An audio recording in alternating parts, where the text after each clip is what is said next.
This is Brent, an entrepreneur in his 30s, sitting down to dinner with some of his 15 roommates.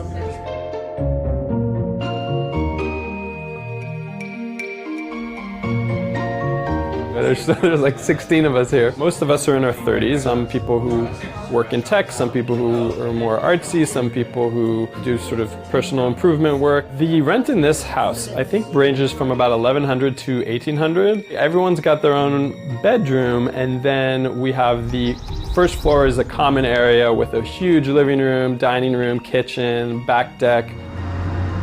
It's much more economical to live this way for a lot of reasons. Molly, a freelance writer, has 22 roommates. We pitch all of our money into a shared food fund, which means we can buy things in bulk. We can work directly with farms, which is much more affordable because you're buying at a wholesale restaurant price, essentially.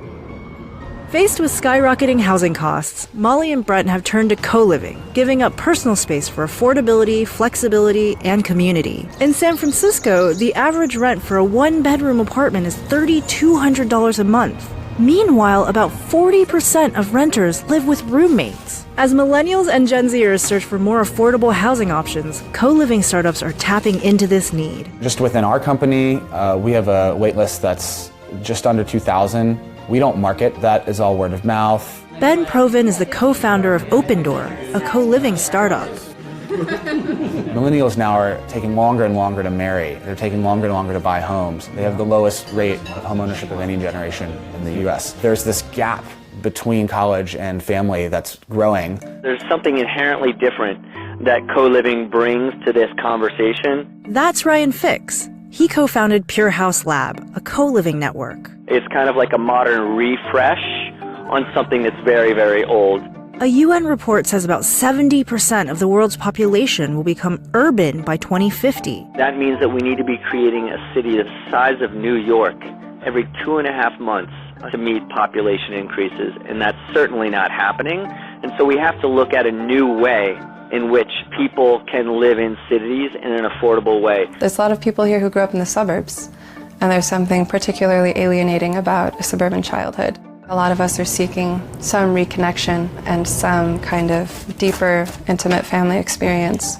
Co-living may not be for everyone. After 6 months in a communal living space, Sarah Kessler realized, for her, the benefits didn't outweigh the negatives. Sharing a kitchen with like 12 people is not fun. Like I made salad every single day just because I couldn't find the counter space to like cook anything. So I was happy when I moved out to be able to make lasagna again. Brent has no plan to stop after 3 years of co-living. There's sort of the connotations of you got a bunch of crazy people living in a house. It's filthy. There's a lot of like immature craziness going on, and like you could never really sustain that for more than a few of your more immature years.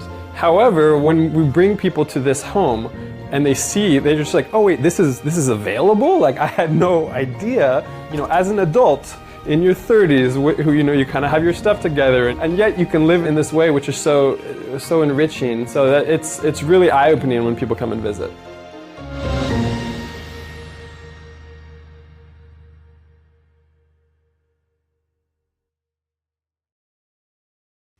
Hey, NBC News viewers, thanks for checking out our YouTube channel. Subscribe by clicking on that button down here and click on any of the videos over here to watch the latest interviews, show highlights, and digital exclusives.